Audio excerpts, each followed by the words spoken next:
ઉત્તરાયણના પર્વને હવે ગણતરીના દિવસો બાકી છે, ત્યારે ઉત્તરાયણમાં પતંગની દોરી અને મકાનોની છત ઉપરથી પડવાથી ઘાયલ થતા લોકો માટે ભરૂચ જિલ્લામાં 21 જેટલી 108 એમ્બ્યુલન્સના 90 કર્મચારીઓ ખડે પગે રહેશે।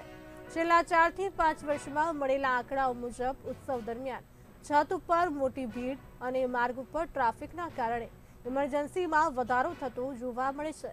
આ ઇમરજન્સીને પહોંચી વળવા ભરૂચ 108 ઇમરજન્સી મેડિકલ સર્વિસ 14 અને 15મી જાન્યુઆરીના એમ 2 દિવસ અપેક્ષિત ઇમરજન્સીના વધારાના યોગ્ય રીતે પ્રતિસાદ આપવા માટે સજ્જ છે।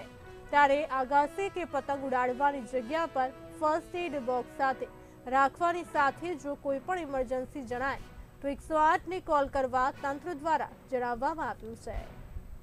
નજીકના દિવસોમાં એટલે કે 14 અને 15 એમ 2 દિવસ આપણે ઉત્તરાયણ મનાવવા માટે જઈ રહ્યા છે।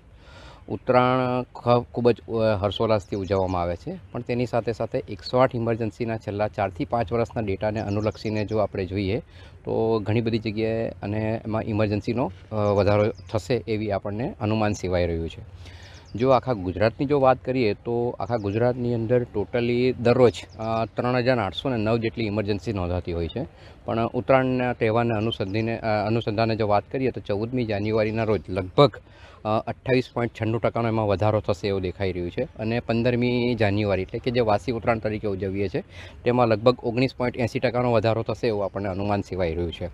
જો ભરૂચ જિલ્લાની વાત કરીએ તો ભરૂચ જિલ્લામાં ટોટલી 21 એમ્બ્યુલન્સ કાર્યરત છે, અને એમના જો દરરોજના સરેરાશ કેસીસની જો જોઈએ તો 88 જેવા કેસીસ નોંધાતા હોય છે, પરંતુ ઉત્તરાયણને અનુસંધાનમાં 14 જાન્યુઆરીના રોજ લગભગ 2.27% એટલે કે નજીવો વધારો સાથે લગભગ 91 કેસીસ નોંધાશે એવું અનુમાન લગાવી રહ્યું છે।